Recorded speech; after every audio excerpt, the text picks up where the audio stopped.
السلام علیکم ورحمۃ اللہ وبرکاتہ۔ جوتے چپل پہن کر جنازے کی نماز پڑھنا صحیح ہے یا نہیں؟ کیا نماز جنازہ پڑھنے کے لیے جوتے چپل اتارنا ضروری ہے یا جوتے چپل کو پہنے بھی نماز جنازہ پڑھ سکتے ہیں؟ اس بارے میں جب جنازے کی نماز پڑھتے ہیں تو بہت زیادہ الجھن ہوتی ہے۔ کچھ لوگ جوتے اتارنے کے لیے کہتے ہیں اور کچھ لوگ یہ بھی کہہ رہے ہوتے ہیں کہ جوتے پہن کر نماز ہو جاتی ہے۔ اس بارے میں صحیح مسئلہ کیا ہے اور تحقیقی بات کیا ہے وہ آپ کے سامنے آج اس ویڈیو کے ذریعے سے بیان کریں گے۔ پہلی بات تو یہ ہے کہ جوتا پہن کر نماز جنازہ پڑھنا یا بغیر جوتے کے نماز جنازہ پڑھنا، اس کی چند صورتیں نکلتی ہے، ہر صورت کا الگ الگ حکم ہے۔ پہلی صورت یہ ہے کہ اگر کوئی آدمی جوتے چپل پہن کر نماز جنازہ پڑھ رہا ہے تو اب اس کے لیے ضروری ہے کہ اس کے جوتے چپل اوپر سے بھی پاک ہوں، نیچے سے بھی پاک ہوں، اور جہاں وہ جنازے کی نماز پڑھ رہا ہے وہ زمین بھی پاک ہونی ضروری ہے۔ یعنی جوتا جس زمین پر رکھا ہوا ہے، جس زمین پر پاؤں رکھے ہوئے ہیں، وہ زمین بھی پاک ہونی ضروری ہے۔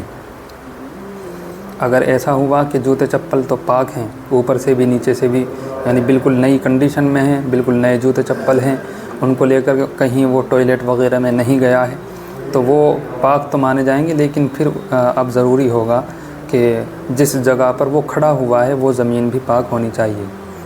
اگر بالکل جوتے نئے کنڈیشن کے ہیں اور ان پر کسی قسم کی ناپاکی نہیں لگی ہے تو ایسے جوتے چپل کو پہن کر نماز جنازہ پڑھ سکتے ہیں۔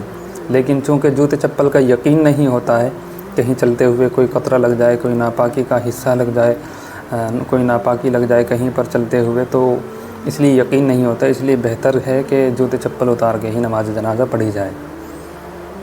کیونکہ اگر جوتے چپل پہن کر نماز جنازہ ہم پڑھ رہے ہیں تو یہ ایسا ہی ہے جیسے ہم کپڑے پہن رہے ہیں، تو جیسے کپڑوں کا پاک ہونا ضروری ہے، اسی طرح سے جوتے چپل کا بھی پاک ہونا ضروری ہے۔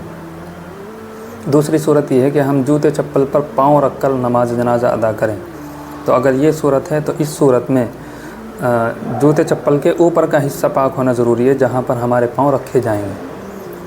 اگر جوتے چپل کا نیچے کا حصہ ناپاک ہے تو اس سے کوئی دقت نہیں ہے، کیونکہ وہ ہمارے سے الگ ایک چیز ہے، وہ اب زمین کا حصہ بن چکا ہے۔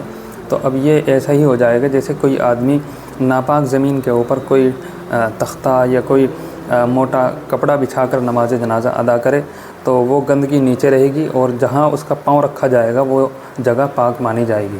تو اگر جوتے چپل کے اوپر پاؤں رکھ کر نماز پڑھتا ہے تو پھر یہ دیکھ لیں کہ جو حصہ اوپر کا ہے، جہاں پر فیتے ہوتے ہیں جوتوں میں، یہاں جو تنیاں ہوتی ہیں چپلوں کے اندر، اس حصے کا پاک ہونا ضروری ہے۔